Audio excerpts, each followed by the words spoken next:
Hi, my name's Paul Johnson. With me is Earl Jones, and we're going to talk about survival. This is a subject that Christians have always had to talk about. And this is a good time to get into it. Earl, there's all kinds of survival. Give me a few examples. Well, I believe that if we are to survive the various and potential scenarios that are to take place, we're going to have to learn to survive in all of the basic scenarios. There are 5 actual basic conditions that will require a survival scenario. It's not just nuclear. Not just nuclear. Nuclear, in fact, is that at the current thinking, it is highly probable, certainly possible, that there would not be a general nuclear exchange. There are some people who really truly believe that they do not want to destroy the country, and of course that would be in keeping of taking this country as a spoil, as it states in Ezekiel 38:39. Well, you know, if you're going to make your living off of usury, you want to keep things productive. Yes, and you want to keep as many people alive as possible in order so that they can borrow more money into debt. And blowing millions and millions of people away doesn't fit into this scenario at all. That's right. So there are 5 basic conditions for a survival scenario, and one is economic, and one is weather, whether it be natural or man-made, and of course another one is geopolitical, and another one is war. And war, of course, encompasses all sorts of conditions. You have the terrorism, you have guerrilla war, you have wars of national liberation, you have a regional conventional war, you can have a general conventional war, a regional nuclear war, such as a partial exchange in some part of the world, and then a general nuclear war, which would be intercontinental ballistic missiles aimed at all of the major industrial nations of the world. You also have, as a condition for survival, you have a medical situation. Of course, in today's world, we know, for example, AIDS is a tremendous problem area, and we're wondering how on earth are we going to prevent our families from catching AIDS by blood transfusions, they now know that it is transmittable by any of the normal fluids of the body, which of course is saliva. And now how do you circumvent getting that terrible disease in modern day world? So that is a survival scenario. All of the medical. You have hepatitis, you have herpes, you have leprosy, you have tuberculosis, you have typhoid, and all of these things are on the tremendous increase because of the tremendous increase in the people immigrating and coming in as illegal aliens. You know, we have millions of people coming in, and they're bringing their diseases with them. And so these are things that are all situations that make up a survival scenario in our minds. I read just the other day, now a lot of times you hear it portrayed as the poor homosexual who is just doomed to this terrible thing that he can't help. Well, what I read doesn't sound like these are people to be pitied.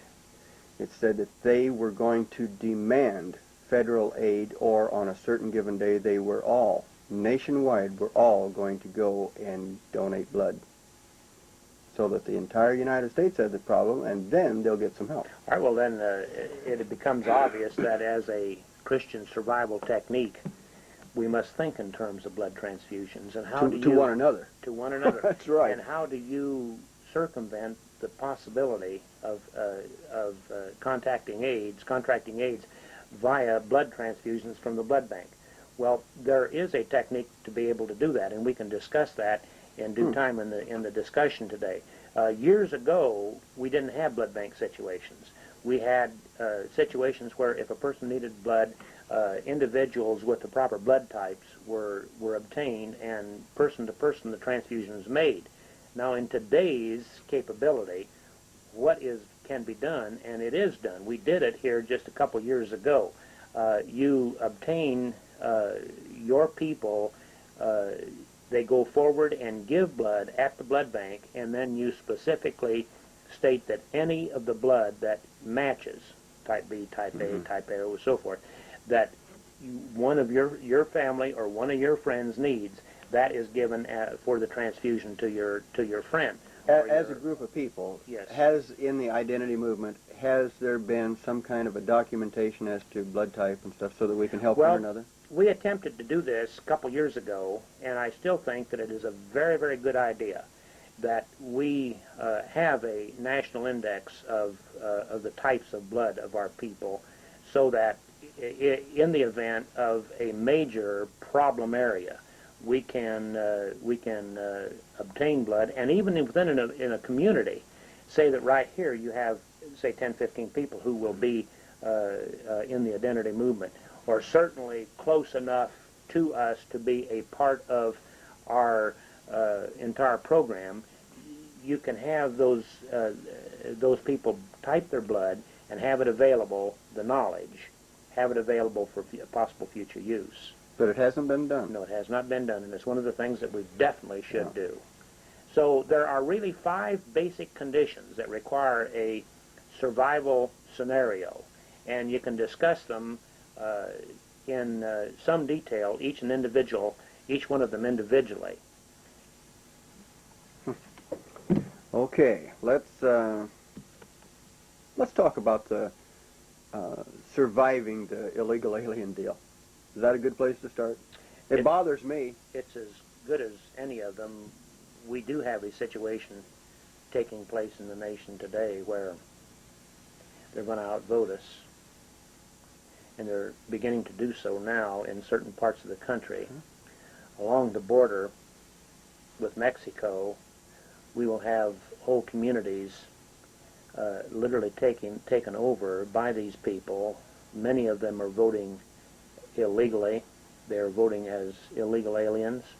There's one little town there on the border that recently a school board election was held, and the local Anglo people, Celto-Saxon people, just knew that there was some improper actions that took place in that election, and so they obtained a petition, circulated it, and got more than ample numbers of people on the petition to have a grand jury investigation of the activities surrounding that election, because they knew that that election was rigged. And all 5 members of the school board were all Hispanic, and the town's influx of Hispanic personnel had raised just dramatically. And in fact, you go up and down the streets, and 75-80% of every face you see is Hispanic, and it wasn't that way just several short years ago. And so they knew that something wrong had taken place, and when they presented the petition, correctly done in accordance with the laws of the land, the judge wouldn't hear it. He wouldn't accept this, and so he still wouldn't call for a grand jury. So we have a situation where... A white judge? Yes. We have a situation where these people are coming in such large numbers that there are areas of the country that are in jeopardy. The Celto-Saxon is actually in jeopardy of his livelihood, of his way of life, his religion, and many other factors that causes us to want to discuss a survival technique. How do you survive this? And it is a problem. The thing that got me more interested, I think, than anything else about survival was not from the war standpoint or anything else.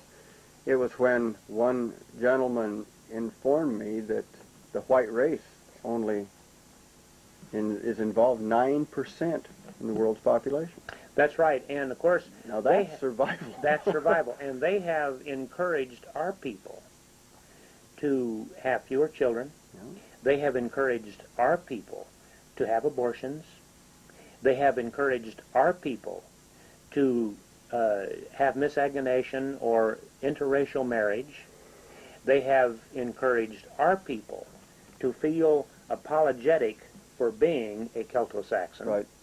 And all of these things put together causes our people to believe that there is something terrible, something wicked about the Celto-Saxon. And so we are retiring back into a very minor position, and we are letting the numbers, we're voting one man, one vote. We are allowing such things as votes taking place where you don't have to own property to vote. When I was a child, you had to own property to vote. And our forefathers, when this nation was founded, you owned property to vote, and such as this. And within my lifetime, the laws changed there to where our judges said, no, you don't have to own property. Someone who can be just passing through and living in the community the required amount of time on welfare and drawing welfare funds and so forth have the right to vote and issue for a bond election for more welfare, low-cost housings and so forth. And we have ourselves into a catch-22 position, and we have got to learn to be able to survive this. There's something that we have to learn to do to be able to survive this situation. They are outnumbering us, and soon I have here a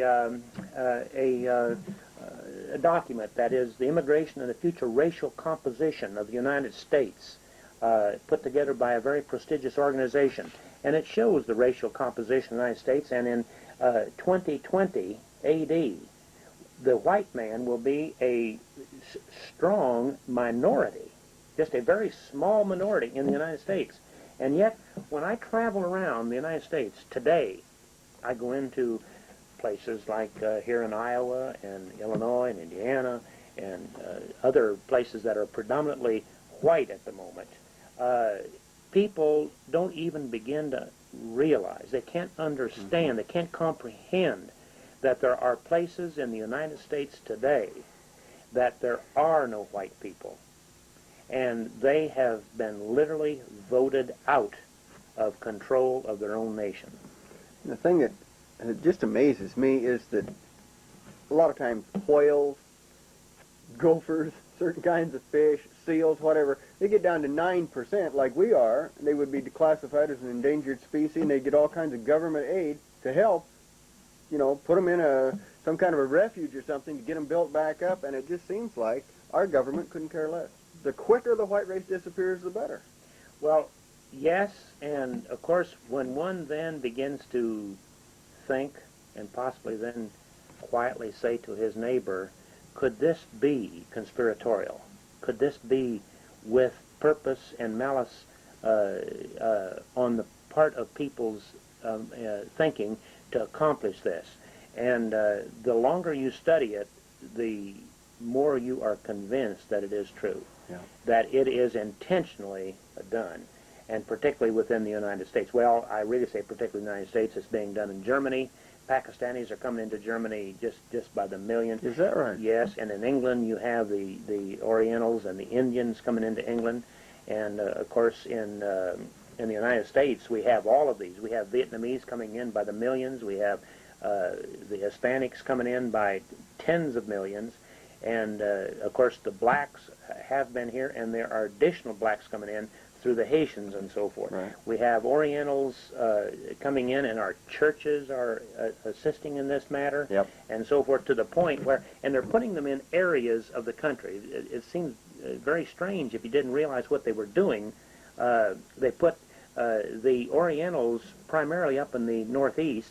They're putting the Hispanics, obviously, in what was the old Treaty of Guadalupe Hidalgo here in the southwest, and they're putting the blacks, basically, in the southeast, or what is now called New Africa, and they're going to leave to the white man a small area in the central part of the United States for our use. Now, and of course that's the breadbasket. I understand there's a lot of illegal aliens up in the Washington State area too.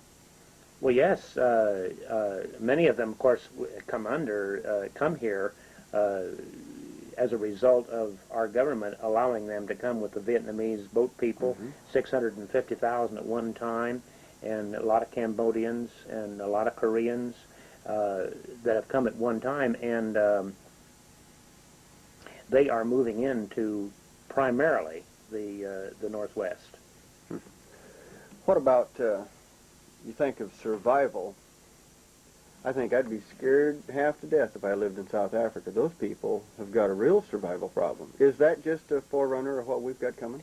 Yes, there is no question about this. And if you'll recall, here just the other day, both the Prime Minister talked about the fact that this was a Christian nation, South Africa, and that it was to be run by white Christians, and that they were going to defend it. They were going to fight for it. And so you have the same situation here in the United States. This is a white Christian nation. It was founded as a white Christian nation. It was to be run by white Christians. It was to be run for white Christians. And subsequent to the early forefathers and through the years, and really only in more recent years, have we allowed the alien, the Zouar stranger, the non-racial alien, to come in, and we have even voted him into position of control over us. Now, what we're talking about now is racial survival. We're starting this entire program today with racial survival, and perhaps that maybe should come on later, but the racial survival is of primary concern, prime importance to our people, and yet most people really cannot appreciate it because they don't see it. You go into the small towns of America, and to me, as we travel through different towns and stop at a restaurant or something like this, stop for gasoline at a filling station, and you see our people everywhere, and they don't understand what is being done. They're back on the back roads and the by roads. They're escaping the things that are happening. You get into the bigger cities, and you see this. It's going back to what we talked about earlier about our people just need to be educated. They need to be educated. So the racial survival, I think, is of prime importance. The United States of America as a white Christian nation is being destroyed from within and from without systematically in a lot of different ways. And all of these ways are taking place concurrently. We have the scenario of the Southwest with a potential Red Dawn type attack of one form or another into the United States. And people say, oh, that couldn't happen to the United States. Well, the potential is very, very great that could and probably will happen to the United States. Now, when, we don't know. But there are many in the intelligence community that claim that the North Koreans who are in Baja California claim that they will be in San Diego by a certain date. Now, whether that is true or not, and if they do not show up by that date, then everybody says, well, don't you see, there it goes to show you that it is not for real, and you're just making big smoke rings. But that doesn't mean that they're not going to do it, and it could also mean that they just hollered wolf one more time, and they holler wolf another one more time, and pretty soon, though, when you relax and say, well, they're hollering wolf one more time, and they'll go ahead and do it. But we do know that plans are being made, all kinds of preparations are being made down there, and they're planning on doing it. Now, I know that part of this, you said, was economic, but it seems to me that the more pressure that they put on us economically, the more our people are going to fall on their knees and turn to God instead of just the opposite. It looks to me like the more they pressure us, it should have a backlash effect. Eventually, I believe that this will be true.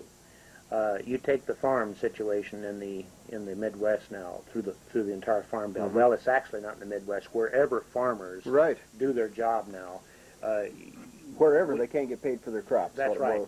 We have a squeeze being put on the farming community, and they are the ones that are at the lowest point in the entire economic structure, and so they are beginning to understand. And of course, they're coming out now, beginning to come out fighting, and the news media is trying to make them out the bad guys. They're trying to make out the Christian identity movement as some form of neo-Nazism or racist or something like this because of the position of a few militants in the program, and they use them as the shining example of what identity is, which is not at all true. The average farmer doesn't realize what it says about farming in the Babylonian Talmud either. That's right.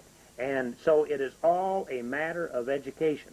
And Identity's job is to educate these farmers as to what has taken place. But the farming situation alone would cause us to recognize that we have to have a survival scenario.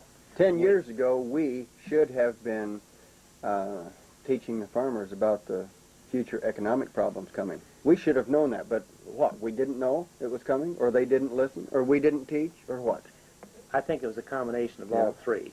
Some of us did try to teach, and you understand that the pressure that have been put on the farmers in those days came from the government, came from the banks, came from the state colleges, which of course is an arm of the government. When you have a state college, that's a land-grant college, and they were allowed to have their extensive educational facility there as a gift by the government, and in return they had to have certain subjects taught. And one of them, of course, was ROTC back through the years, and the state college was also then the college that would teach the agriculture. Well, the government participated in the agricultural programs, and all of the large petrochemical corporations participated in the ag programs, and the banks participated in the ag programs at the school, and all of the large machinery manufacturing companies participated in those programs. And all of them, then the farmers would send their sons and daughters to these schools and teach them that the only way to survive in farming was to get bigger. That 400 acres was not enough for a family farm. You had to go to 600, then 800, then 1,000. And it is to the point where that is the size of a so-called family farm now. And they also taught them, well, first you must incorporate, then secondly, and of course that makes you an entity of the state, and then next that you had to become very large and efficient with your machinery in order to cover, with a few people, that much acreage. And you had to do as much with chemicals as you could in the way of the herbicides as well as the fertilizers and the insecticides. And you got efficient. Then they also taught us to use highly bred seeds that had tremendous yields.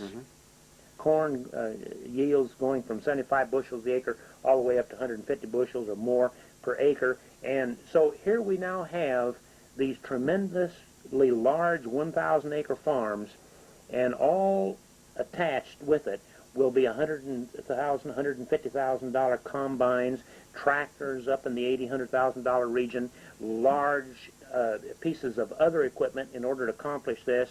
You have to buy herbicide like Roundup that costs you $75, $80 a gallon, and on into the night. And these things the worst take part place. about it, we're destroying the land with the things too. Exactly, and they say, well, now really, God really didn't know what He was talking about the proper rotation in the Sabbath year, and so forth and so on. So you just keep doing it fence row to fence row, and we'll get that yield up. We'll force that land, and at the same time now you have this extensive farming community, and that's going fence row to fence row, and you're getting, what is it now, $2.37 a bushel for corn or something like this.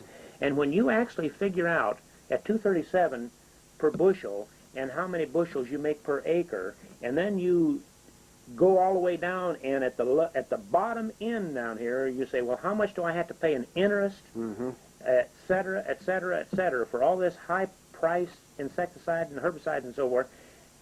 The bottom line in today's market situation is in the red. It's not in the black.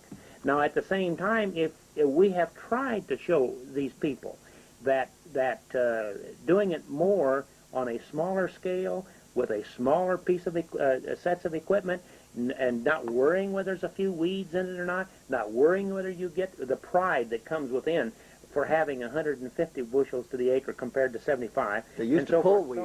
Yes, well, that's right, but you can't hire people. Why should a person from the so-called ghettos, which is really a bad name because that comes from the Jewish system in the East in Russia, and back in the Pale, but they in the poorer sections of town, the cities today, we have people just sitting there, swinging on their swings out on the front porch, collecting their checks, spending the money, and it's all money that was issued in debt. You see, to have this accomplished, and yet and I've tried this. I have a small ranch, and I have tried to hire some of these people who are living in government-subsidized houses that are far better, more modern, more prettier, everything about them, than right down the street one block, a little old squalid house that was built back in the circa depression, and that person has to fill out a 1040 and pay income tax to keep that beautiful house intact and well kept and so forth, and here's a person living in a much less house paying for it. And yet you go there to try to get some of these people to work for you and so forth. They don't want to work. So that complicates another problem. So you bring in illegal aliens, either on work program, Bracero program, or something like this, and you wind up with a situation where the farmers, the only way they can produce is to get expensive equipment and do it all with machinery and chemicals. And so we have been caught with a catch-22, and the farmers are paying the price right now. So we have to learn that's a survival scenario. And anybody can realize that as a nation, as a race of people, as a family, we must learn to be able to survive that situation. And there are techniques that we have to do to accomplish this. I wonder if it wouldn't be smart for us to, now I realize that this tape is going to be just in general. It's an overview of really what we're really trying to do is light a fire under people to show them that they should really start thinking in terms of survival. There's somebody right there, maybe I'm pointing right to you, there is somebody out there that was a medic in Vietnam, or maybe you're a MD, or whatever. You could teach a class at these identity conferences on first aid. Perhaps you work with the fire department and you know about the CPR classes. You should be teaching our people about this. There should be people who are experts in economics to help people get bailed out of the problem. Now, there's a fellow here in my town. He's retired now. He was a banker. He's retired now, and he works for some agency. I can't even remember what it's called now.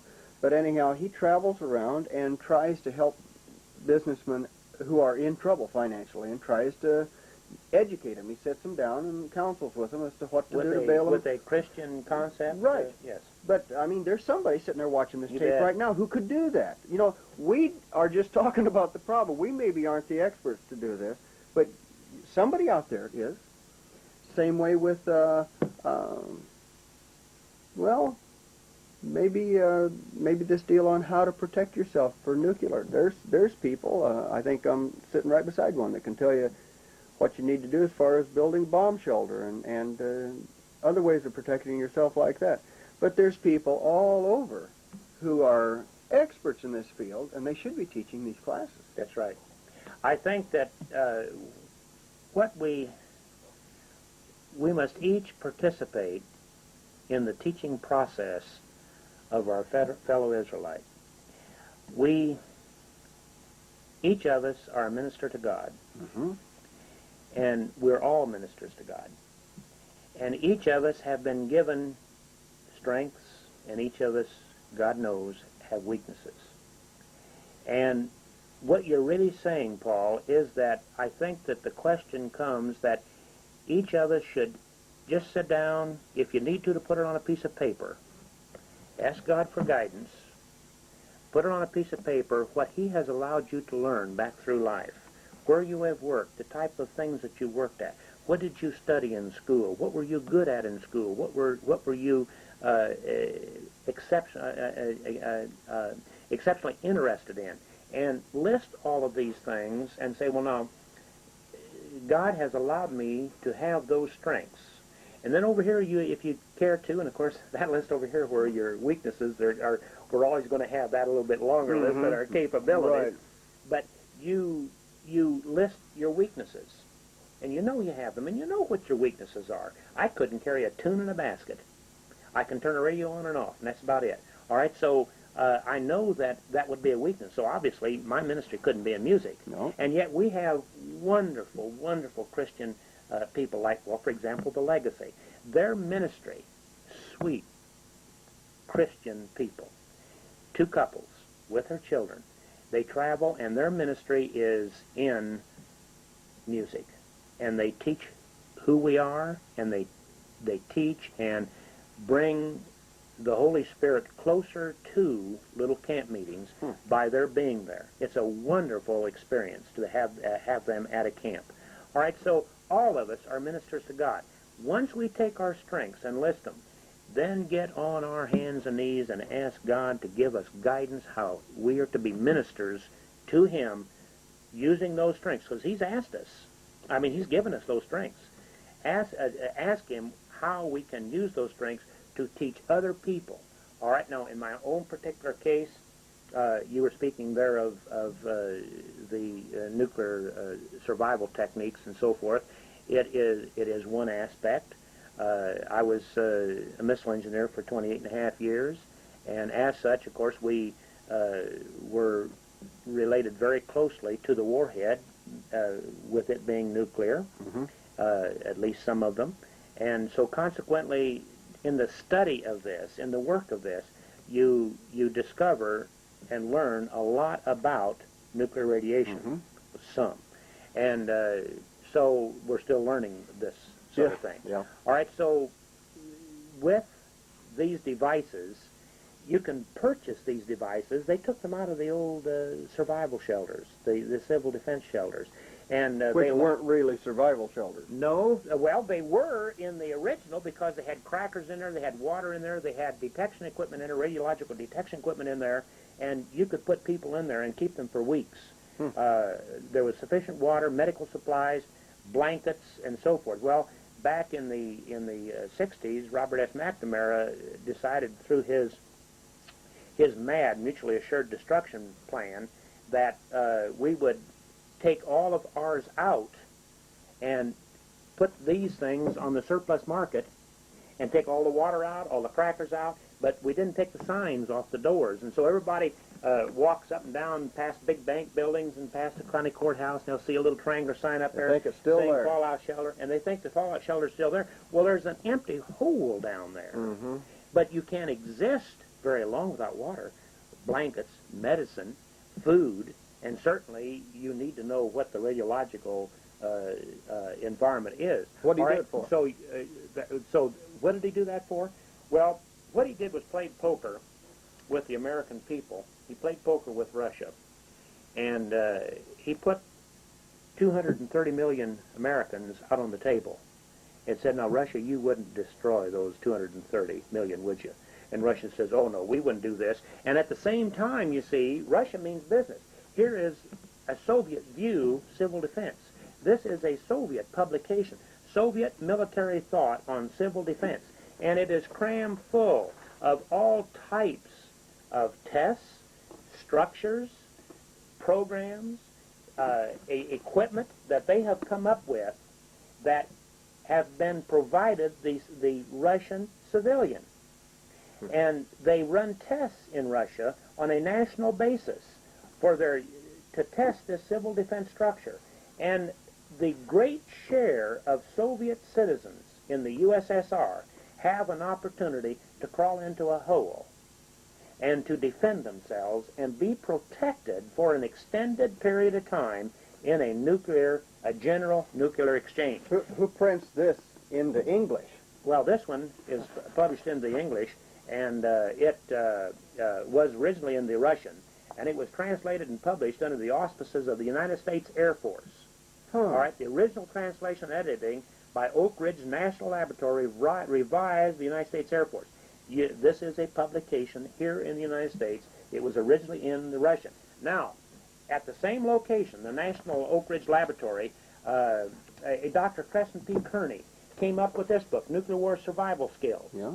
And he showed in here how he recognized that Robert Strange McNamara just zeroed out our capability for civil defense, and so to counter that, he said, well, I'll write this book and I will develop techniques where the average person on a shoestring can, very little money, can develop a capability to protect himself in a nuclear environment. All right, so he wrote this book, and he has it. It's a very comprehensive book, and he shows how with nothing but a shovel and an automobile that you go to town in usually, you can use that combination to give yourself a hole and cover it.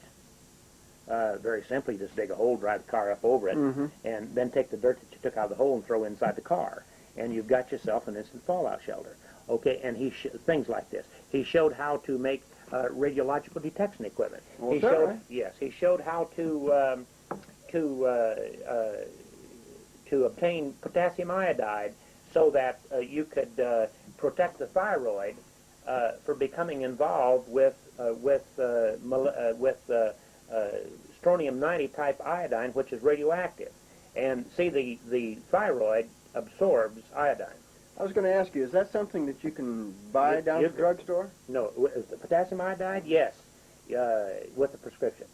And Oh, is that right? yes, and but however, it's not that hard to obtain. And if a person wants to save thousands of his fellow Americans' lives, just 1 pound of potassium iodide, which runs $30, $35, something like this. It's in crystalline form.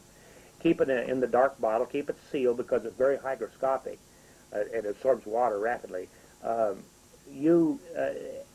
the proper time, potentially you can save thousands of lives by metering out this potassium iodide to people to saturate their thyroid so that the strontium-90 type iodine, the radioactive iodine, doesn't enter into the thyroid and destroy it. And the largest deaths in the Hiroshima and the Nagasaki explosions were from thyroid and related type deaths because of the radioactivity. Well, the only way you can get it is if you've got thyroid trouble?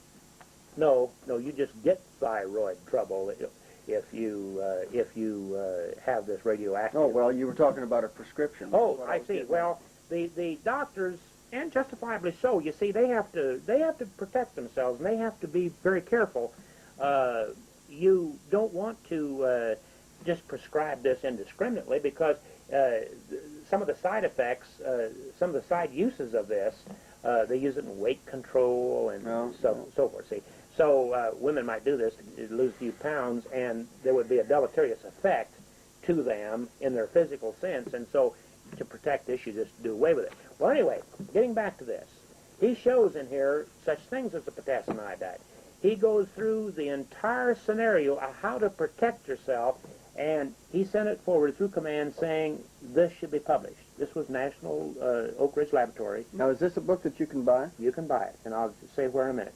But anyway, he went forward, and it was denied at the highest levels. He could not get this published by Oak Ridge Laboratory or anybody in the government. And yet we'll publish this one as to what the Russians are doing, and in here is much the same type of information as is in here.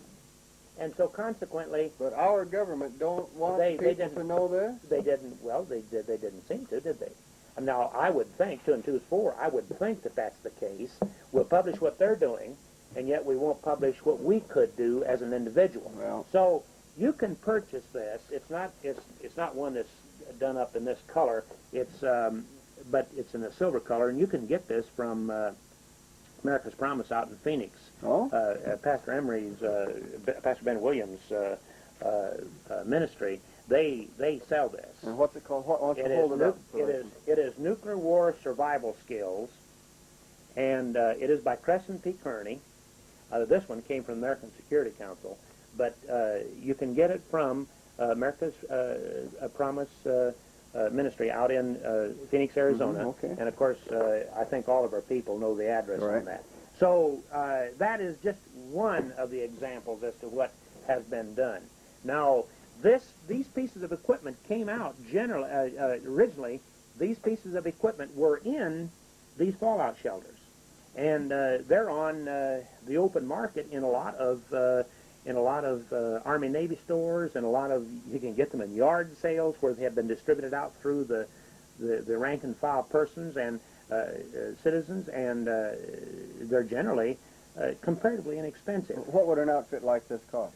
Well, I understand that the person who purchased this one for both this is the charger for this dosimeter, and this is another detection device, and this one is the middle scale unit in intensity. There's 3 units that come with this.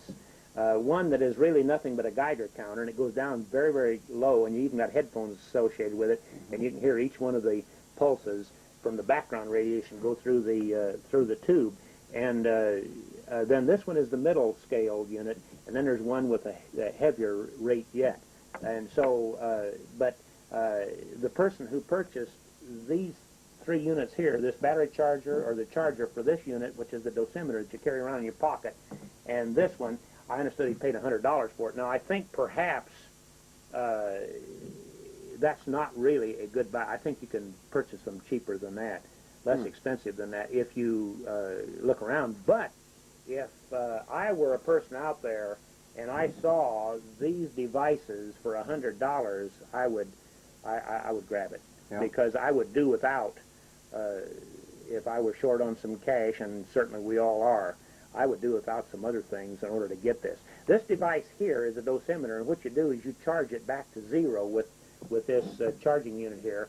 You carry this in your pocket, and if you have to leave out of your underground shelter, whatever you have built, and you can look into it up to the light, and you can read what the total dosage you have received is, and you then, when you come back into the shelter, you mark it down on a little card for each individual that has been out, and you don't want that individual to go above 150 or 200 rems, or Rankin's equivalent in man.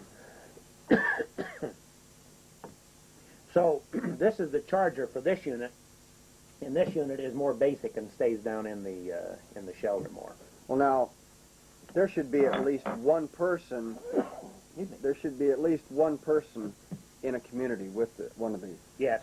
And the word should be spread around to the people that, hey, there's at least one guy, and this is the guy that can help us out in this situation. Well, a lot of the FEMA, Federal Emergency Management Administration, and the old Civil Defense, they had kind of merged, and it's all under FEMA now.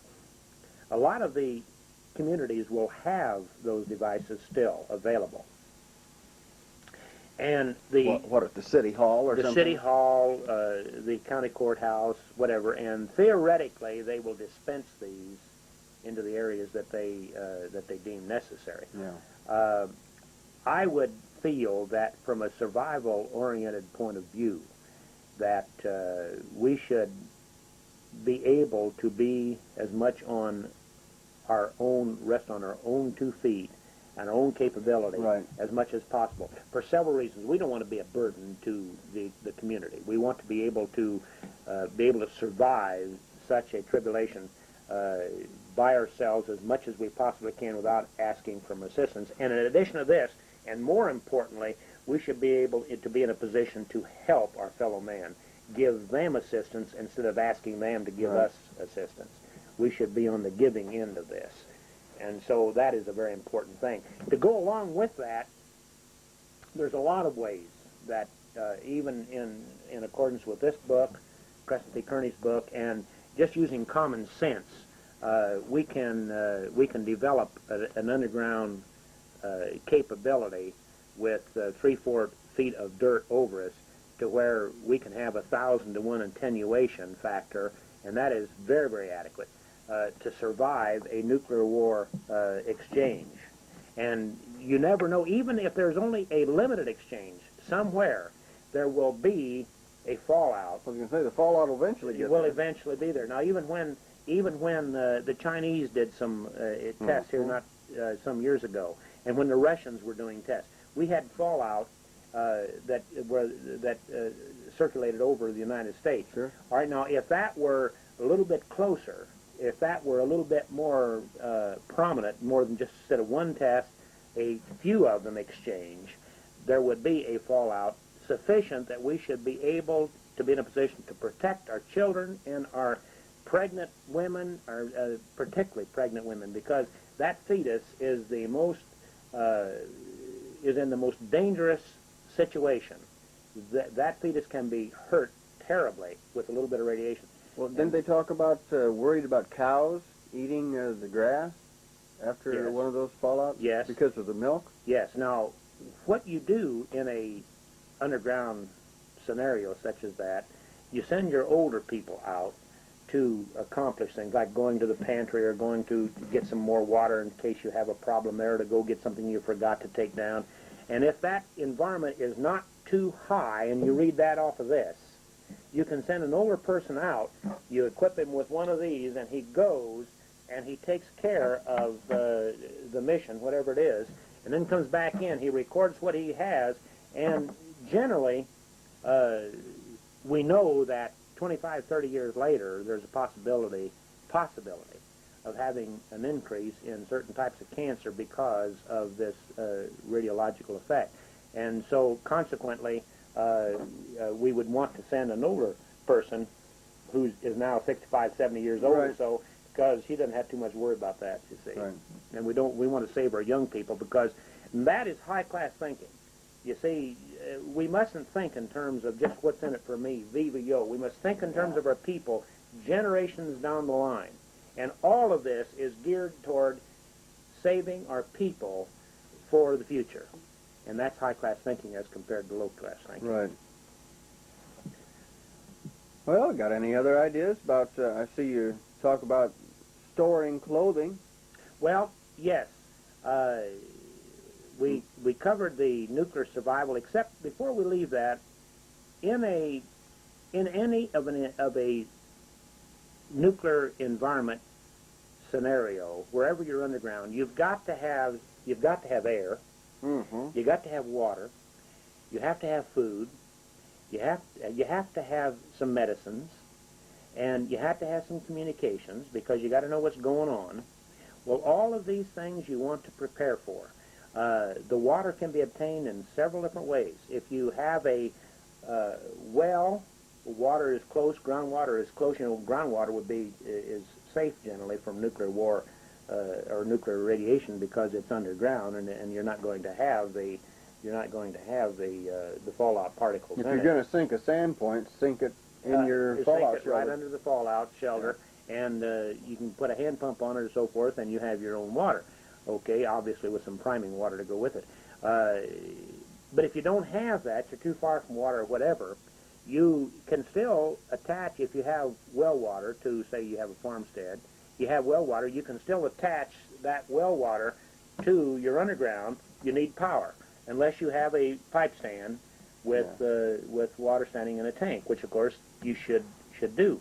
You must understand that nuclear radiation, this fallout, as long as it does not get into the water is safe. You can have dust all over a container, a 5-gallon container of water, radioactive dust, and the water just been bombarded by these beta particles and the gamma particles, and yet the water itself is safe. It's not being touched because the bullet is going right on through it, and it's not bothering it. Same way with food. You can have food in your pantry, back up in the house, and you can have radioactive dust all around it. And that food, can of tomatoes, is being bombarded. You just blow the dust off, wash the dust off That's of all it, right to eat. and what's inside the can is perfectly safe. All right, so in the underground, you should have ample food to last the number of people that you feel you can handle down there for at least a 2-week period. And, of course, obviously, what you want down there are foods that require very little or no cooking, that require very little or no addition of water type things, and are highly nutritious, and are foods that don't give you a high and then a low, such as sugar type foods too much. Now, not to say that there shouldn't be some energy bars or something down there, but nevertheless, you want good standard foods, juices, because you see, obviously, tomato juice and carrot juice and apple juice and so forth are all good foods, and they will keep. And when you put them down there, you inventory them by the case lot, and you rotate them back out so that they're not down there longer than a couple years span. You rotate them out, put them in your pantry in your house, and purchase another case to go in there. How about going out and buying sea rations? Well, generally, that's all right, except you don't, as long as you have the date on there. And also, you must recognize that that the government will rotate their stock. And a lot of the stuff that you'll be purchasing is rotated stock. And they got rid of it because of date. And I so see. what you want to do is you want to think twice about that. And it's just as good to purchase, you want to purchase good quality stuff. You don't want any cheapy stuff to go underneath there. And you shouldn't be eating that kind of stuff anyway. And so you want good quality food down there, and then rotate it back out, rotate it upstairs to your house, and then put new stuff down there as you rotate it out. I know there was a lot of times the sea rations were better than the Army food that we had. Well, of course, sea rations were Army food. Well, I mean what the cooks brought out. Yes. A lot of times sea rations actually tasted better. That's right, but you remember they were fresh, too. Right, yeah. And, I recall we had some sea rations later on in World War II that were pretty decent. Mm-hmm. Early on, the sea rations were pretty lousy. I always heard people talk about the K rations were terrible. Some of it, but Yeah. it was something that you could carry in your pocket. And you also must think in terms of that. You must think in terms of a type of K ration, high energy food. It's in a small package that doesn't deteriorate and crumble and destroy and rot and so forth, that you can carry in your pocket and go for long periods, long distances on foot or on a bicycle or whatever without going hungry. And there are places for a K ration type food. There are places for full can. Now, you can have the full can type foods underground. What would you recommend for everybody who's watching the tape as far as medical? What kind of a first aid kit should they have, really? Well, actually... I mean, we might have gunshot wounds. Yes. We might have nuclear, Yes. glass blowing around and Yes. all kinds of things. I think that as many of our people as is possible should go take a first response, at least a minimum, first response type training from the local medical facilities. Right. The fire department here. Fire departments, other hospital services, so forth, paramedics. We'll have rescue squads, and that's what they'll be called in some counties in different states. And they are very generous in giving training on CPR and other type of first response type training. And they teach you how to do these things, and I think the more of us that are capable of doing this, the better off we are. It doesn't cost anything to attend the courses. Some of them are 40 hours long, some are 80 hours long, and you can imagine an 80-hour course, you can get rather comprehensive training. Mm-hmm. And so we should do this, and you follow their instructions and suggestions as to the equipment, the first aid equipment, and tools and like bandages and so forth, and whatever medicines that first responders have allocated to them, you can obtain and go into the hole with it. And of course, it is quite obvious that if you have in your group, in your immediate area, anyone with more classical training from an MD, even a veterinarian, you see, I don't mean even a veterinarian in a derogatory sense, but from treating a human, a veterinarian isn't generally supposed to do that. But in an emergency, that veterinarian can do a tremendous job. You see, yeah, he can set a bone on a human just as well as he can on the dog. You see, so he's very well trained to do that. And anything like that. Sometimes I think a vet's got to be sharper than an MD because the animal can't tell him where he hurts. Well, that's a good argument, and of course he's not specialized like so many MDs are today. He will be more like the old general practitioner. Right. So even one of those with you in your area is a tremendous help. Well, now, you were talking about the CPR. Something that would be advisable for the kids to be trained is to get into an organization like the Civil Air Patrol. The Civil Air Patrol will send you to survival camps all over the United States.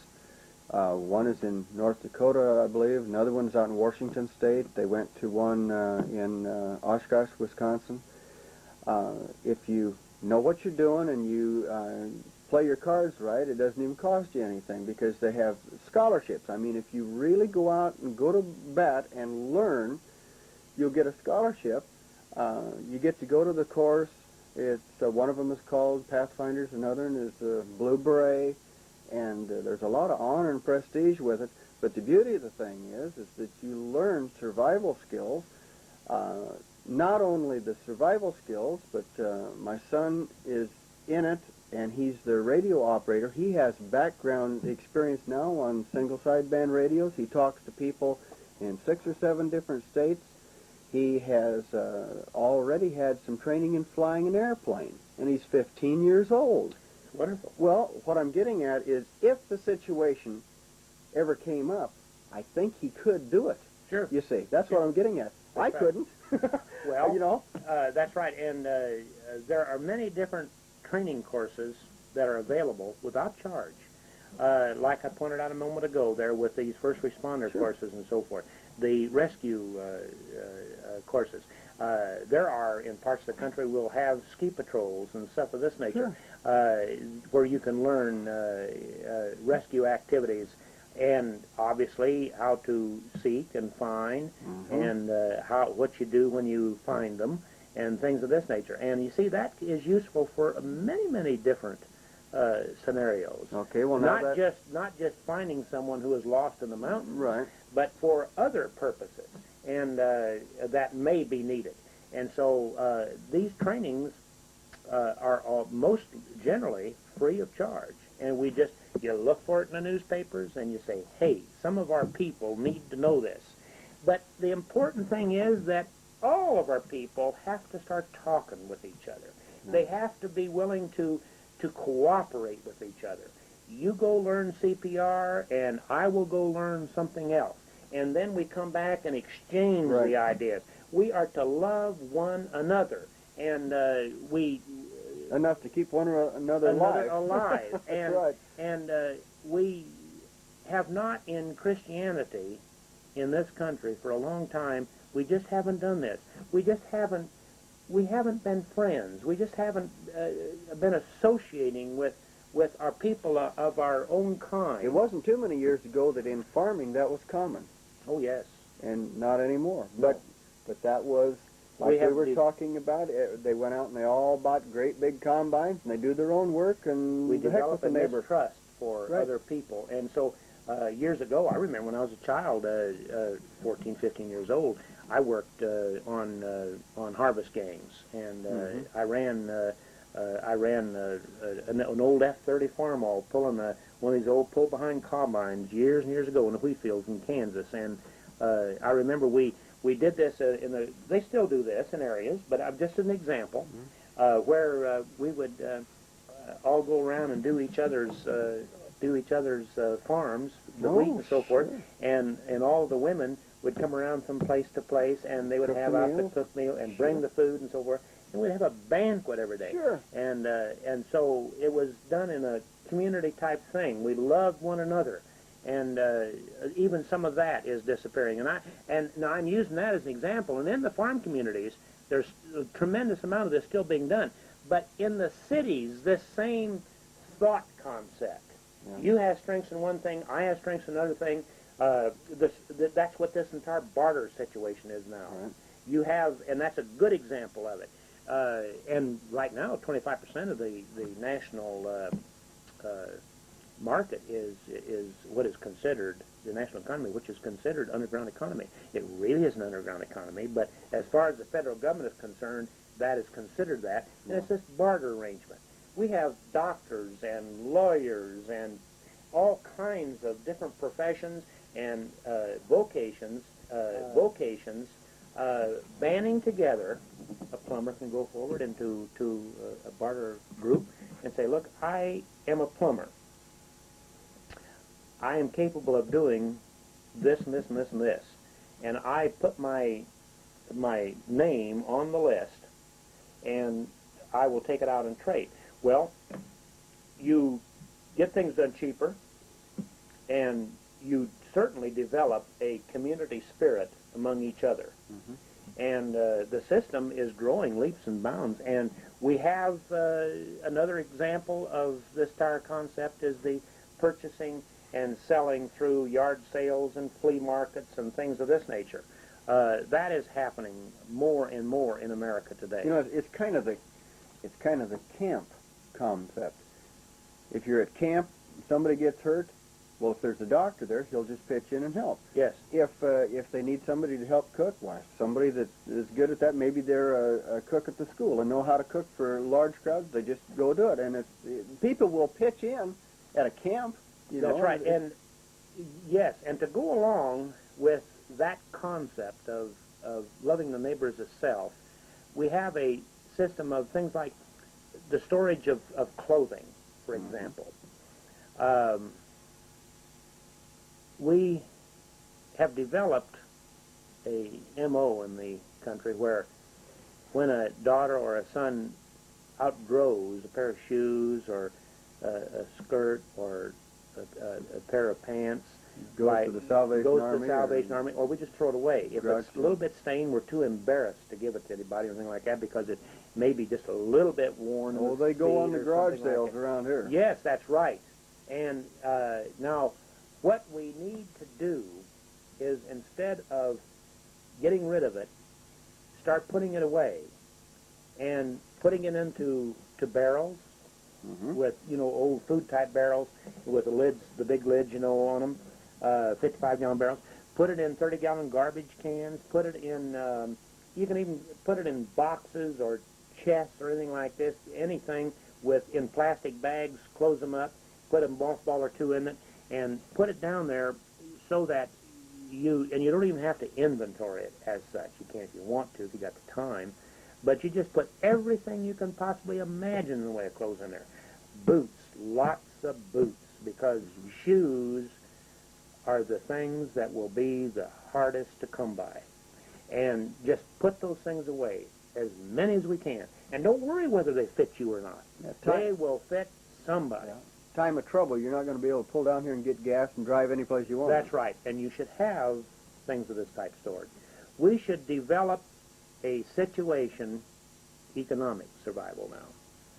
We should develop a situation where we should start thinking of our neighbors, our friends, our loved ones. And we realize that almost everyone in a group will be in debt, a mortgage to a bank for that house or that farm or that business. And they recognize that they really don't own anything. Right. And they would be on the street. In the event of a economic crash, they would be walking the street because they had no place to live. And that is planned. There's no question. I don't know. Yes, I agree. But we won't even talk about that.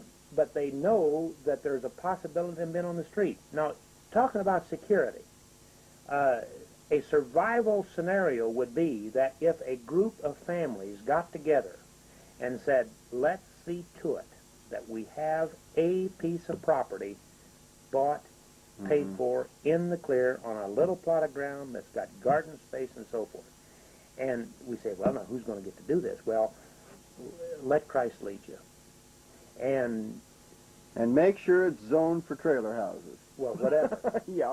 And obviously, obviously out in the rural area far enough to where you can do this, and at a place you're allowed to do this in the county, and where you'll have water, preferably, if you're in an irrigated area, where you have water that you can irrigate from a stream or something of this nature, from a spring, to where you can have enough water to irrigate a plot of ground sufficient to feed that family, those families.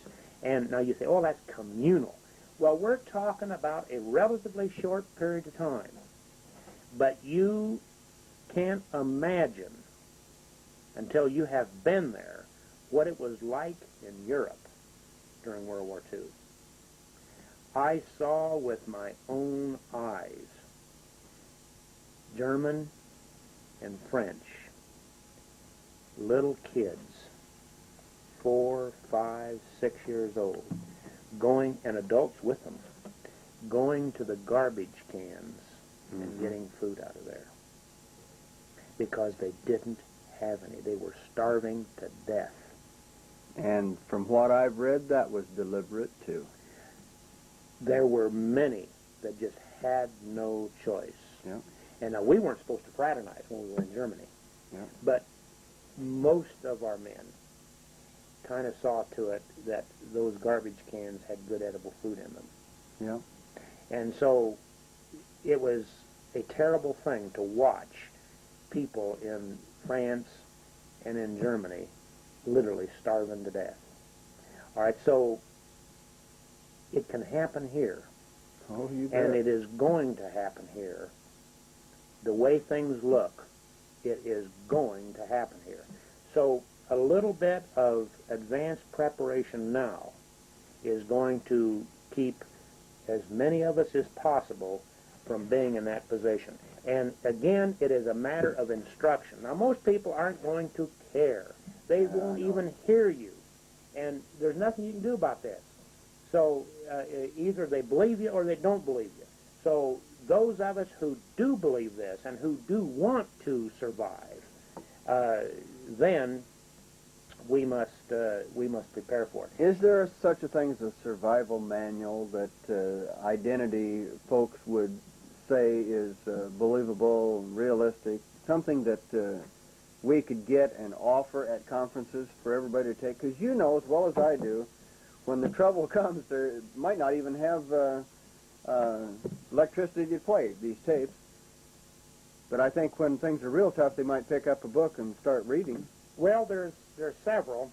In just a document that I just glanced at for the first time today, we have the American Survival Guide magazine. It's out of Santa Ana, California. And it's P.O. Box 15690. I'll put that on the screen. You Santa bet. Ana. And another one is Guns and Action magazine. And another one is Survival Weapons and Tactics magazine. There are many other survival-oriented type documents that are available. We have available a recommended survival list for self-sufficiency preparation. It's a rather comprehensive, just one item after another that you can check off. And when we go to camps, we pass that sort of thing out.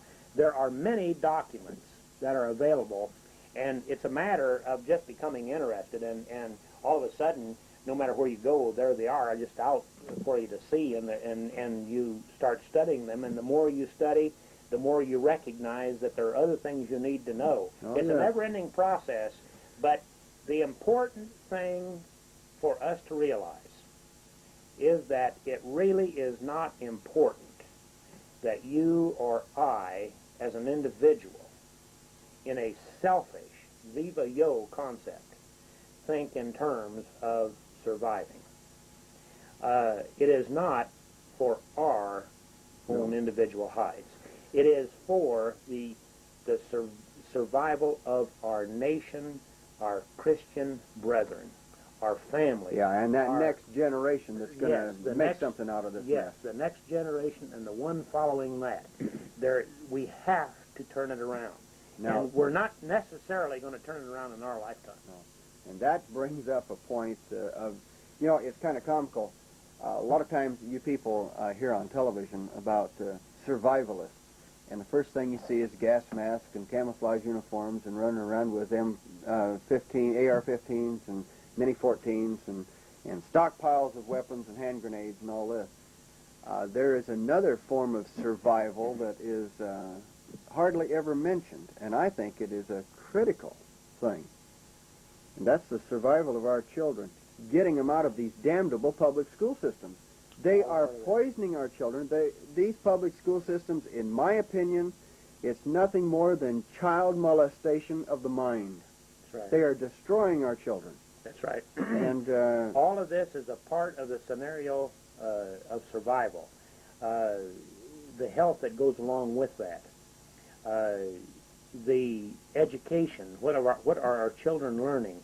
The whole concept of Planned Parenthood and sex education from kindergarten through the 12th grade and so forth. The explicit instructions on the values of abortions and so forth and so on. The values engineering or values analysis of when the need in your mind comes, should you commit suicide or not, and it really won't hurt much, and stuff like this. They are teaching our children these things. Well, it seems to me, why build a fallout shelter? Why teach your kids to use weapons to protect themselves? Exactly. Why do all of this?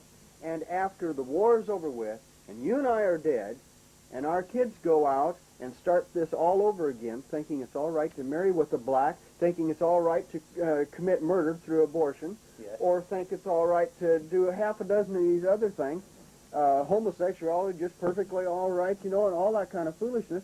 They're learning that in the public school system. Exactly. So we keep them alive physically, and they're already dead. That's right. Those kids are not going to produce the kingdom of God. They're dead morally. They're dead mentally. They're dead spiritually. And they cannot get on with a job of preaching the gospel of the kingdom and to build that kingdom. I liken it like this. When Moses led the children of Israel out of Egypt, he did not bring along Egyptian school teachers to educate the children. That's right. Common sense. That's you just right. don't do it. That's but right. yet, what do? We taught Christianity and send our kids down to a public school system that is nothing more than a government indoctrination center that's teaching corruption. That's right. And there are many within the identity movement who are showing the value of the home schools, who are showing the value of the community Christian schools. When I say Christian schools, very selected Christian schools. Right. Because all Christian schools, there are many Christian schools, so-called Christian schools, that are teaching these same things, NEA-oriented, and teaching these with certified teachers, teaching such things as we just described. And there's not a bit of difference between that and the public school. The only thing is that you pay additional money to the church. Pay extra to have them taught the Judeo-Christian ethic. That's right. So we should think in terms of starting to teach our children at home, or at least in a very small group of selected friends, family, that have identity. And many of our people are beginning to do this, and God bless them. And now they are ministers to God for that, for teaching and showing other people how to develop their own home schools. They are ministers to God. And so all of us have got to develop the attitude of what can I do to help our fellow man survive this terrible, terrible climax and tribulation that's going to come upon us. Identity camps should have classrooms for children, teaching them some basics in survival instead of giving them a sandbox to play in. Yes. But you see, our folks, when we go to these camps, must think in terms of participating, doing their share in participating as well as receiving. Right. All of us have certain things that we can teach. Again, after we've listed our capabilities, we have certain things we can teach, and that is what we want to do. Take those capabilities and pass them on to other people.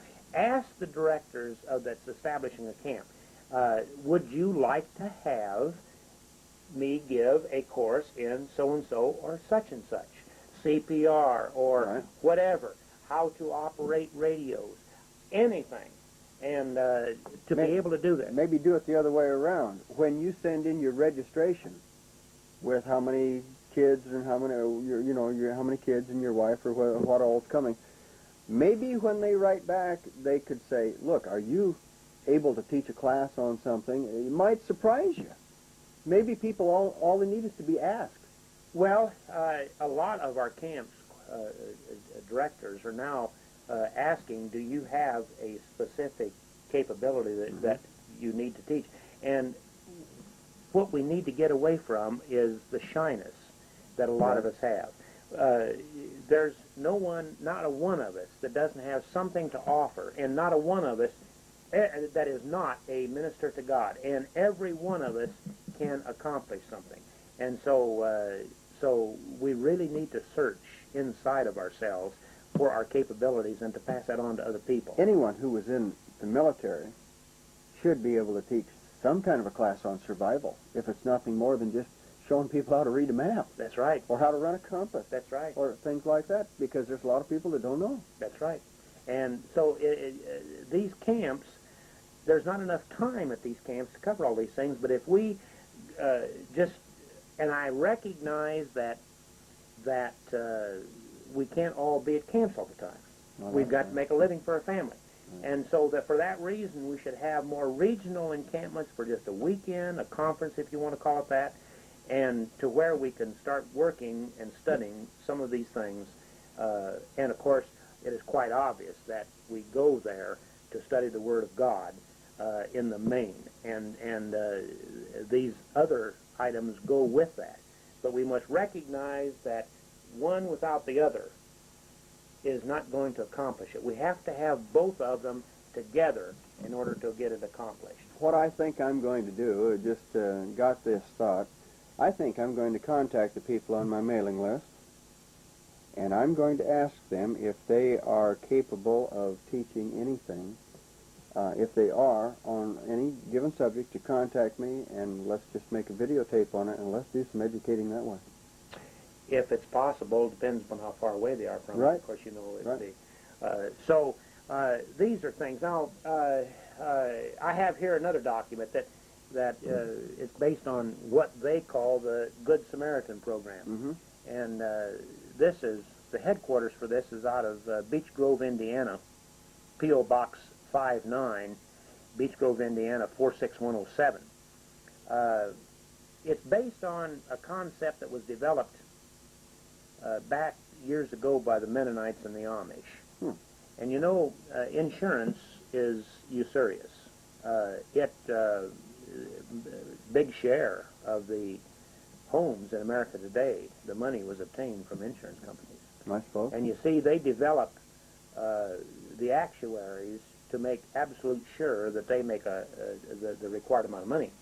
And they set the actuaries up if you have more losses and so forth. Well, they just set the actuaries such that the premiums come up to take care of this. And obviously, what with suits taking place and so forth, people are having to get more and more insurance, and therefore the cost keeps going up. Well, the Mennonites and the Amish some years ago developed not only for health, but for loss of property, fire and lightning and floods and stuff of this, for their homesteads and their farms, such that they would collect together and associate themselves with each church, and there would be what they would call the insurance man, and they would call it that, I guess, and he would go around to all of the members of their group and say, would you care to participate in this insurance program?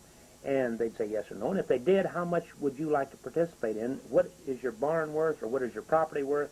And he would make his statement, and that would all be listed. And so he committed himself then to that insurance program. All right, well, they don't put any money down, and they go on merrily about their way, and then when there is a loss, then that insurance agent, so to speak, within the church would then contact everybody, and they would pay a pro-rated share dependent upon how much they had invested. Obviously, a person who was insured for $10,000 would pay only half as much as a person that had insured himself for $20,000. Sure. All right, so it's on a pro-rate basis. And you would think, well, in the beginning, gosh, boy, that'd cost you, because what's going to happen here is that all of these things are going to happen, and you don't all these fires and so forth are going to happen, and you don't have enough people out there to help bail you out. See, and you don't have the establishment assisting you. Well, a relative of mine back in Pennsylvania, as I had mentioned, I came from a Mennonite background on my mother's side. I asked this man, I said, well, isn't that expensive? What is it costing you? And he said, a couple of years ago, I paid $17, And gosh, a few years before that, I think I paid something like $25. And he says, gee, I haven't paid any of these all for a couple of years now, and so forth. Well, it's very low. Well, Pastor Sullivan over in Louisville, Nebraska, acquired a program called the Good Samaritan Program, based on this Mennonite system out of Beech Grove, Indiana. Now, it is health insurance. But my point is that we can start thinking in terms of developing this in a lot of different areas, a lot of different coverages on the same concept. If the Mennonites can do it, we can do it. Sure. If the Good Samaritan Program can do it, we can do it. All right, so the Good Samaritan Program is a health insurance system based on that. And in this case, each person pays $75 a year to administer the system. And then they set it up in groups of 500. And then when someone gets ill, he puts or she puts in their requirement into this office that I gave a little while ago, and then it is prorated out to all of the members of the 500. And so I asked again, well, is this a little expensive? What's it cost? And the figures are again down in that $15, $20, $25 region. So per year plus the 75. Well, the nice thing about it is that depends on how you set this up, what it pays, what it pays for. Obviously, if we decide, if the identity movement would have decided that, and we believe in alternative medicines pretty much, we believe that we need to be able to heal ourselves with food. You are what you eat. You dig your grave with your teeth, and consequently, you can heal yourself and correct a lot of medical troubles by just changing diet. All right. So with that in mind, it is quite obvious that alternative methods of medicine we believe in pretty much. All right. Well, you can set it up to go for that. If you want to set it up that naturopaths or homeopaths or chiropractors or whatever are allowed to participate in the program, and that's simple to do, you can do so. And obviously, it would be to the advantage of everyone because generally that system costs less. Sure. All right. So it is a technique for providing health care for groups of people, and the funds that you put in are very low as compared to a couple $100 a month for health insurance. And then, of course, once you... Well, those funds don't sit in the bank drawing interest, do they? Yes, they do. Is that oh, right? no, on the Samaritan program, no. No, here, no. But in the insurance companies, obviously. Oh, yeah. Yeah. Insurance companies, that's what I was saying. The insurance companies have the biggest hunk of money in mortgaged homes in America today. You can say they're part of the enemy. Prudential and so forth and so on. They're the usury system. Yeah. All right, so here is a method of getting out of it. Now, we know we have to have PLPD, so you have to go do that from the system. You know that, because the law requires this. And so we just go ahead and pay for that into the usurious system, and there's nothing you can do about it. Because if you don't have it... now, what are you talking about? PLPD? PLPD on your automobiles. Okay. If you don't, and whatever on your person or on your associated with your home or whatever, because with these days and times of having so many attorneys out there, they sue you for the slightest provocation. Now, we must remain as wise as serpents and harmless as doves. And we must not stand in front of the railroad train and say, God, if you don't want me to be run over, you'll stop the train. Yeah. We must be able to survive. And so consequently, you're forced by law to have this PLPD, public liability type insurance. But the health insurance, the fire insurance, the flood insurance, those are types of insurances that this Good Samaritan program or a type program such as that can accomplish. So it's another form of survival. I am not, obviously I'm not selling it, anything like. I'm just simply stating that we must start thinking in terms of this. And I think we should consider comparing notes on this with our people at these camps. Okay, can you think of any other form of survival? Well, obviously, we have the situation where we must be capable of defending ourselves. And it's also obvious that our best and most trusted sword is the Holy Bible, the Holy Word of God. And we know that with that, we can literally move the mountains. Does preaching of the Word actually put fear in these antichrists? Yes, it does. I'm under the impression that it does. Yes, it does. It's quite obvious that it does, because why else would they be so upset with identity? I was going to say, the people like Billy Graham are not putting any fear in anybody. No. And Oral Roberts and we Rex are, Humbard. and it's beginning to worry them. And we're beginning to get people to see. We are the instructors. We are the teachers. And wherever we go into farm communities and so forth, we're finding these farmers beginning to realize that, hey, you know something? There is a racial thing here. And these people who call themselves Christian identity, there's something in what they say, and they're listening, and they're learning about the usury system that has existed for thousands of years. And that doesn't mean it has to exist tomorrow. That doesn't mean that it will exist in the kingdom.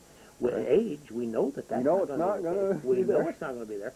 So what is our job? To preach the gospel of the kingdom. So what does that mean? Get rid of usury. That's one of the things we're supposed to preach. Well, that makes us an enemy of the system, but it's beginning to work. And so we're the teacher. And so the Word of God is our main sword, our main survival technique, our main object for being here. But in the meantime, we have to survive in order to continue to do that and grow with it and teach other people how to do it. All right, so we need some defense.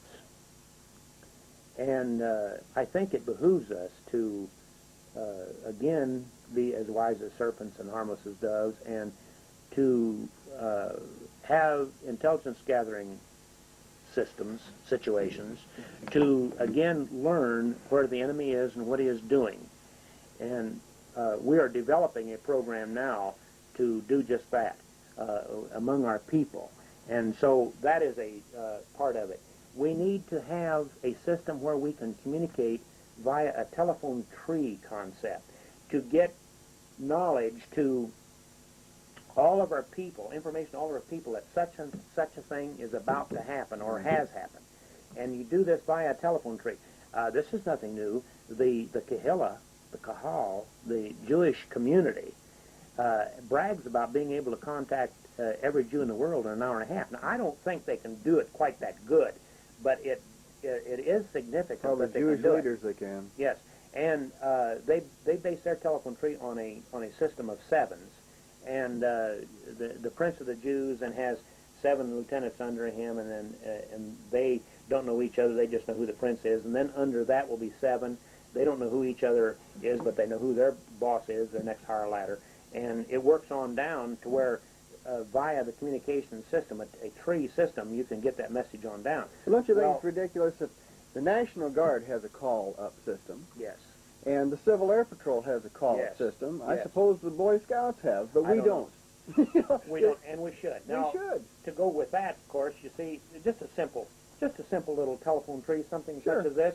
This is you, and then you set this up like this, and then they in turn set it up on down the line, and one of them can be a long distance, the others can be just local calls, and then this person here is responsible to see that all of these will have been contacted. Right, and or this one calls back and says, I got him. Yes, and if he doesn't, he has to go on through to the next one down below that, you see. And so anything like this, in order to communicate with our people, to let them know that we have a situation that we must know. And so that is an example. We have to have communications equipment, communications systems. It's obvious that we can transmit if we have a license. And in time of national emergency, that license, of course, is no longer a requirement. How important is a CB then? A CB can be on a local basis. a very important thing. You talk to everybody right here in town, Yes, you can. right from your living room. That's right. But it doesn't get out much farther Oh, than no. that. And the skip is a terrible thing and so forth. But via the ham bands, the ham operators have always notoriously been in a position in times of hurricanes and in floods and things of this nature to be the ones to be able to communicate back to mainland or back to some other part of the world and so forth. Now, that is a type. The Mormons have a radio net, for example, right? all over the world. And they're setting down on what is called 80 meters and setting on what is called 40 meters. And they have net all over the world, and they're operating it constantly. Okay, so it is that kind of thing that via the Radio Amateur Network they do this. It is that kind of thing that we must start to be thinking about. All right, so certainly in the beginning, in the current time frame, we can purchase good quality communication receivers. You can get them at Radio Shack. You can get them in Popular Communication out of Hicksville, New York. Puts out a publication that you can get from the newsstand, and What's you can it called? Popular Communications. And in there will be advertised lots of good receivers, because you see, their major thrust is in the communications receiver type aspect. Okay, so How about police scanners then? police scanners are all right, but they're limited in frequencies, and so is most communication receivers. So there's nothing that covers the entire spectrum. So to have this sort of thing, you should have a communications receiver, a good quality communications receiver that is capable all the way from the broadcast band or even below 150 kilocycles, even that low. Because there's some marine stuff down below. There should be the capability of coverage all the way on a general communication receiver from 150 kc to 30 megacycles, and then from 30 megacycles on up, these scanners will handle it. Good scanners will have continuous coverage all the way from 30 megacycles up to 500 or some megacycles. How about shortwave then? Well, that shortwave is this communication receiver. Oh, I see. And this will enable you to listen to the Russian woodpecker to see if he's operating, and he's operating. And it will enable you to listen to foreign news broadcasts. And you would be utterly amazed at some of the news items you hear from foreign news broadcasts. Yeah. It may come from Africa, it may come from England, it may come from South Africa, it may come from these other, and I'll guarantee you will not have heard it on the controlled news media in the United States. Did you know that there in New York, there's an office down in Manhattan someplace that every day they get together, and I know you've thought about this, I know you have seen the news, and you've wondered why ABC, CBS, and NBC all seem to have, and almost without fail, they even set it up in the same places in the 30 minutes. Sure. And they even have the ads at the same places, Yep. and so forth and so on. And then you turn from ABC to CBS, NBC, and they're talking about the same thing so often. Yeah. Well, there's an office down in Manhattan, I understand, that gets together every day and decides what they're going to put on the three networks. Yeah. Now, that's controlled news. You bet it's controlled. And it's disinformation, what they do give you. Right. And so in order to get good data as to what's going on in the world, you need a good communication receiver. And so that is something from the community defense aspect we must start thinking about. They don't cost too much. You can purchase... What can you get a ham receiver for? Oh, my goodness. Well, I'll tell you. No, I don't mean a toy. I mean something that'll work. Good quality. You can purchase a tube type, old tube type, which has its strengths because it's not affected by the EMP, which is radiated from an electromagnetic pulse, radiated from a nuclear explosion. And they'll literally destroy a transistor radio. You can have a lightning bolt fairly close to a transistor receiver, and you can pop the transistors. No? Oh yes, and they're weak that way, but they are light and they don't take much power. So, from my point of view, you need both.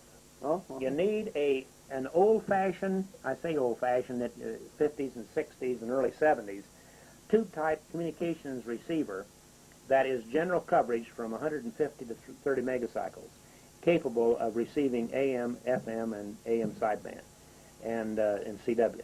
All right, so that requires power.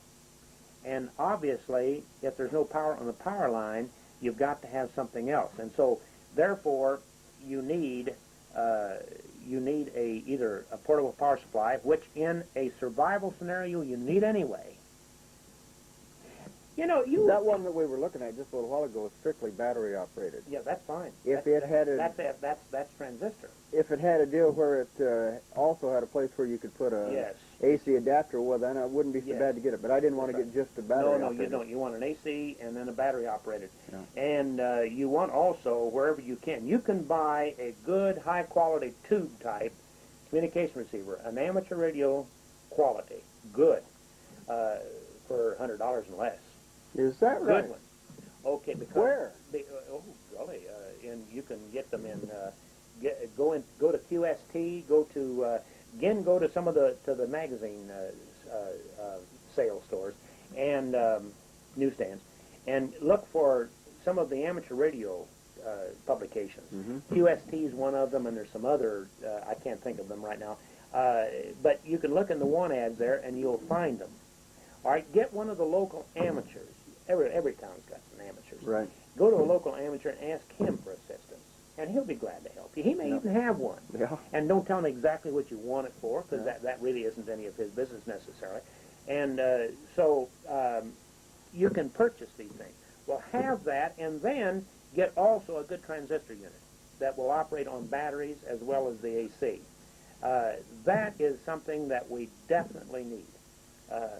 That way, you can listen to all these foreign broadcasts. You can listen to see all of the military operations will be in that region also.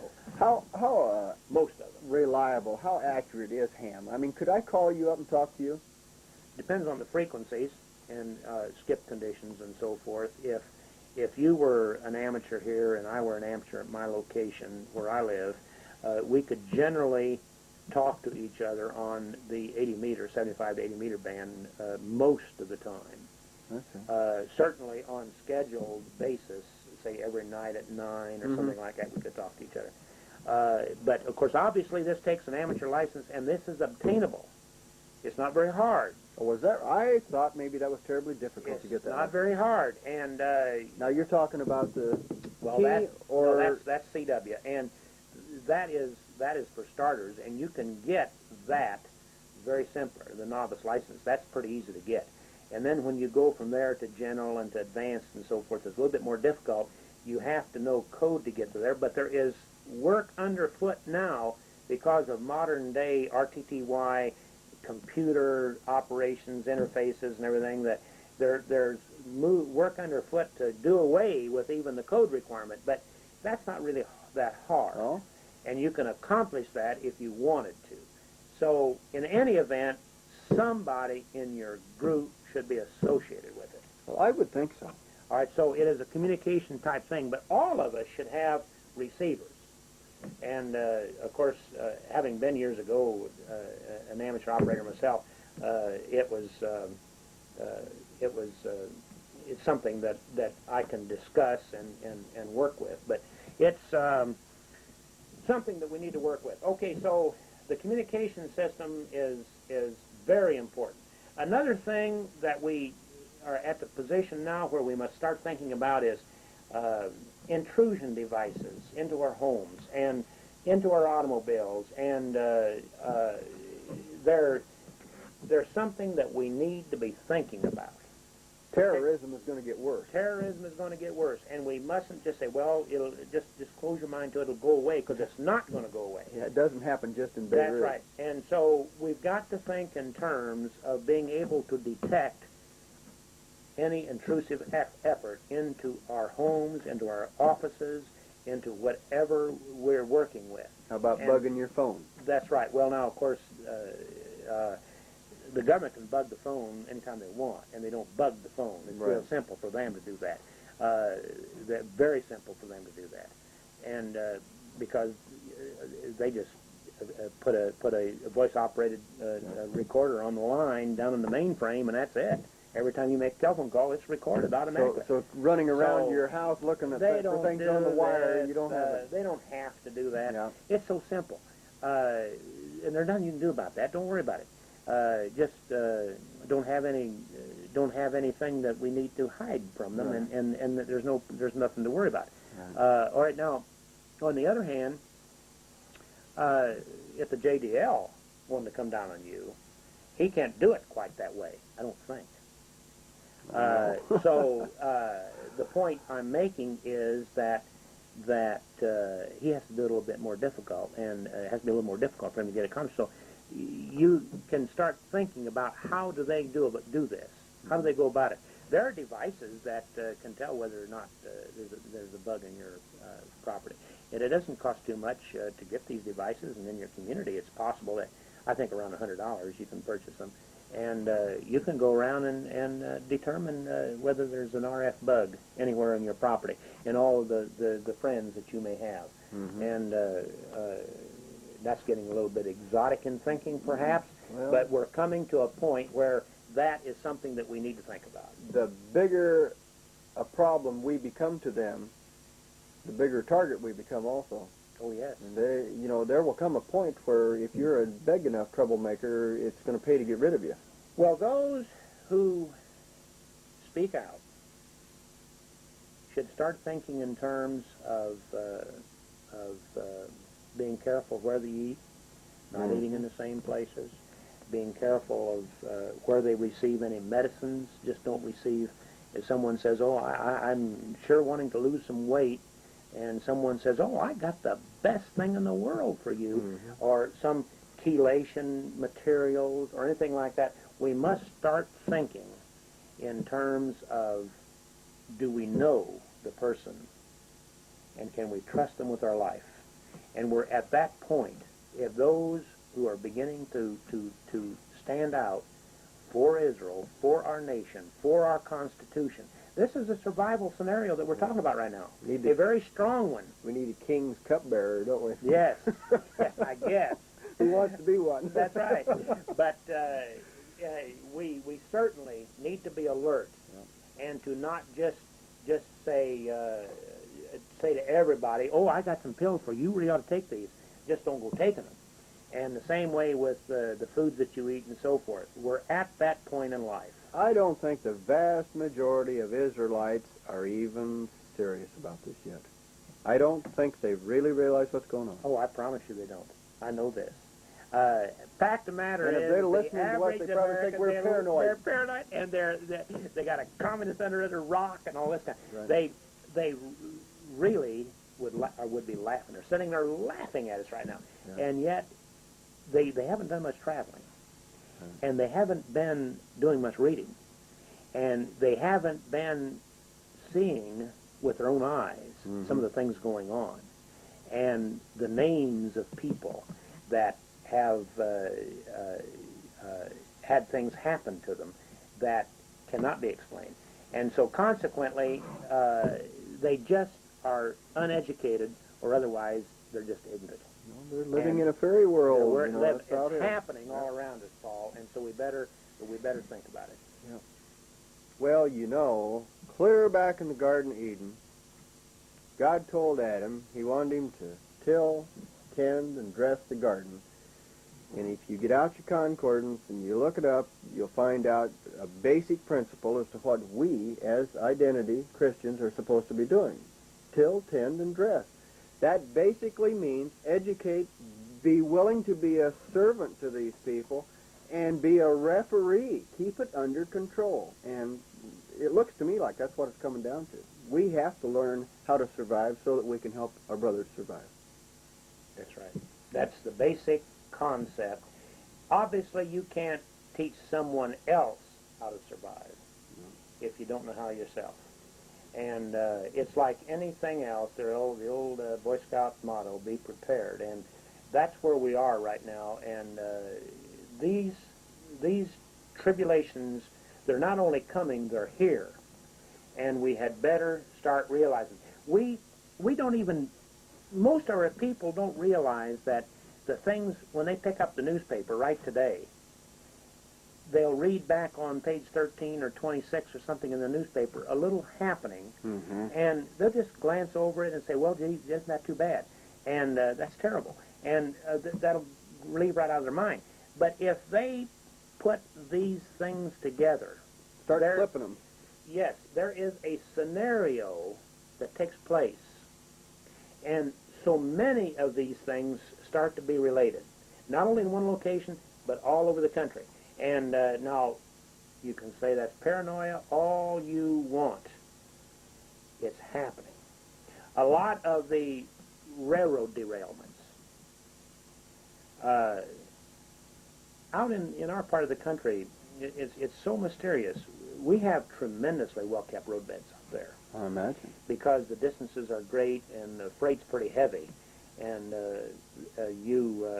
they haul train loads of coal long distances that will have 6 and 9 and 10 locomotives on the train. Oh, is that right? And they will haul those at a pretty good clip, and these trains, roadbeds, they're having derailments in some of the craziest places. Now, like down in El Paso, for example, there's right down in downtown El Paso, there's one short section of track right down in the middle of town where it's down in a long, deep cut so that all of the roads, the streets over, can go over the railroad tracks, and nothing, it's just cut down in the ground, some 40, 50 feet deep, and all of the streets go over. Well, isn't it odd? Now, doesn't it strike you as odd that there have been numerous, time after time after time in the last 2 years, in that short section, derailments? Oh, is that right? Now, isn't that interesting? Now, wouldn't you begin to think, well, now, hey, how come in that short section, and you got miles and miles of roadbed out there to have derailments in? You got curves and everything else where you can have derailments in. All right, switches where you can have derailments in. Why do you have derailments down there? And that's where so many of them are occurring. Now, isn't that strange that you can't put 2 and 2 together and maybe get 4 besides 5? Yeah. All right, so that is the type of thing we're seeing. But people, when they read the newspaper, they say, well, there's a derailment. And they don't associate it with 2 weeks ago there was a derailment in the same place. And, you know, people always talk about the news being so controlled. But, you know, I kind of have a hunch that what's controlled is our brain. We're watching Dynasty too much. Yes. Because ever since I've been real interested in this, I'm finding a lot of things that actually is reported in the news that surprises me. They had an article here just not too long ago about SWAT teams that shot a guy that was unarmed. They had black ski masks on. Come to find out, they were not sheriff. They were local police. Happened in Oklahoma City. Is that right? Yes. Just recently? Yes. Is that The right? guy had gone in and robbed the place and had an old broken shotgun and no ammunition. And they shot him anyhow. So, but it was in the newspaper. Now, you would think that wouldn't be in there. How about the deal up in Tigerton, Wisconsin? Raided the thing and chopped it up with chainsaws and busted up all the equipment. Never was in the news. How about this deal in rural Nebraska? We hear about it around here. You go 200 miles in any direction, no one knows anything about it. We have controlled news, yes, but those who live in that area should be clipping these things out and sharing it with our brothers so we know what's going on. What we're doing, that's exactly a program that we're developing right now. I am sending out requirements now via newsletters for a news clipping service. And that's really all it needs to be.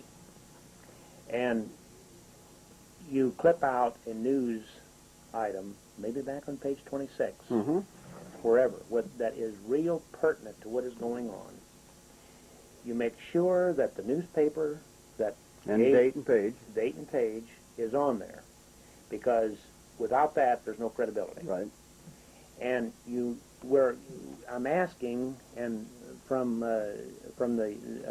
Ben's church, out in Phoenix. He's going to put it on his newsletter. And I'm going to ask Pete Peters if he will put it on his newsletter.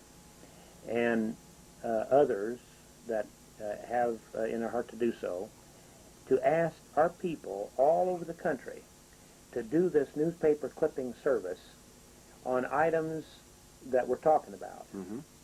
And I have, and I will have listed in the newsletters that go out all of the types of information that we're seeking. And if anyone has suggestions to add to that, oh, that's great, you know. But I mean, I gave the basics. Mm-hmm. Now we send those in to me, and then I will start running statistical relationships. I will start running the types of information that is happening, the type of things that is happening, and then I will in turn put out a newsletter back to those. Obviously, if the person is participating by sending me information, sure. he is going to want to get on a newsletter Right. at a nominal fee for the Right. for the problems and so forth to get the information back and to know what is going on. Well, now this is again, learn the truth and truth shall make you free, and it is a system of knowledge exchange. Sure. And so we're going to do this. We're going to try it, and if people don't want to participate, we'll just cancel out. But we're going to try this to see if we can't get around, circumvent this problem of regional news. As you pointed out a minute ago, we'll have a newspaper, say in the Omaha, what is it, the Herald? World Herald. Yeah. World Herald. Okay, say there's an article there. Gosh, oftentimes you won't find that 300 miles away. 300 miles away, the person doesn't have the slightest idea that happened. All right, and it is of such significance that it should be national news, but Sure. it won't be out. And now the World Herald may have put it on UPI or AP and so forth, but they didn't take up on it Right. because it wasn't to the best interest Sure. of UPI or AP to do so. Okay, so it is to our best interest to know what is going on. Now, like in the Southwest right now, we have such a tremendous amount of information, even in the newspapers, about labor organizations, international workers' unions down there that are associated with what is called CDP, or Comité de Defense Populaire, which is a part of it is a communist front organization type thing, and ample evidence that this is the case, all in by their own words, and which is then also associated with Weather Underground, and by their own words. They state that we have documentation that show that these relate back and forth together, and yet all of these things are happening, and yet you won't see those Up here, never heard of it. And so when I go out on the circuit and make a presentation as to what is happening on that border, and when Jack Moore goes out on the circuit and says what is happening on that border, I know that people will look at us, guys, you guys must be sick. And yet we have all the documentation in the world necessary to prove it. All right, well, now, if we could get that out on newsletters to everybody, it will be a survival scenario. Right. To be able to know what is going on, and you can make your moves accordingly to know what is going on. Well, I know I woke up a lot of people when they bought those 2 tapes about the murder of Arthur Kirk. Just jam-packed, a solid 4 hours of newspaper clippings about that. Illinois, never heard about it. Colorado, never heard about it. Down in Mississippi, never heard about it. I sat there and I called up different people in identity, and I asked them if they would be interested in this tape, and they said, Arthur who? That's right. And it amazed me. SWAT team goes in and mows a guy down with M16s, and it never hit the news. That's right. And here we were being bombarded with news about it. Yes. And I grabbed it all and put it out, and it's available to people. And every once in a while, somebody will order the tape, and they'll say, I had no idea that anyone had this much documentation. It's the same way with the Gordon Call situation in Sure. both in the Dakotas. How and about Bob over Matthews? Yes. Nothing down here about it. In the situation then in Arkansas, you see. Sure. And that was, to a great degree, all of those newspapers in that area, that's all you read every day. Yeah. And yet you go out 300 miles and, gosh, I mean, Gordon who? And so... Now, that's obvious to me that there's somebody high up that's controlling where the news goes. Well, they don't want... I think one of the things is that our government really doesn't trust its people. Oh, no. They really don't want its people too well informed. Now, of course, a lot of the things, the government doesn't control the newspaper either. And a lot of the things that are in the newspaper, the government doesn't have anything to say about it. And a lot of things, the president or the vice president or whatever gets a lot of the information with which to make decisions out of the newspaper. Probably. Okay, so the power of the media is just awesome. And something we want to remember, if it's in the newspaper, most likely it's in there on purpose. Maybe yes. they want us to read that. Roosevelt once said, Franklin D., once said that there is nothing that happens in politics by accident. Yep, I believe that. And so when you see what is in the newspaper, it is there for a purpose. And yet, investigative reporters get these things in oftentimes, and it'll be on a local basis, and it won't get out on the national. And they can't control necessarily the local Right. newspaper. So that, again, is the reason for that clipping service. Right. There's nothing illegal, immoral, or fattening about it. Right. It's in the newspapers of America, and what we're doing is collecting it together, and we're going to digest it, and we're going to feed it back out in a summary form and show that there are things taking place throughout the country that will cause our people to want to start thinking about the survival scenarios, because we're at that time in the history of our country that we're going to, now it's happened before, you know. Right. This isn't the first time. Nothing new under the sun. It has happened before, and our people seem to come through. And there's, because we are a very strong people. And when our people become upset, the whole world trembles. Mm-hmm. There's no question about this. And so we're at that point where our people are going to have to become upset again so that we can accomplish this. And what are we trying to accomplish? We're trying to accomplish turning back to God and back to Constitution. I think our people are mad right now, but they don't know Don't who know to be what mad do. at. They don't know. Well, they better be mad at themselves. Yeah, that's right. That's the problem. It's us. Right. And we have to re-educate our people that why we're in the trouble we're in. And so it is a matter of education, getting mad at ourselves, pray to our God that He guides us and teaches us, shows us what we're supposed to know, and then go forward and teach it to others. And I think, well, it's a promise that we will survive. Right. On that, I think that's a good place to quit. Very well. Okay. Thank you. You bet. This was good. I think people got a lot out of it. I think so, too. Okay. Thanks, Earl. Thank you.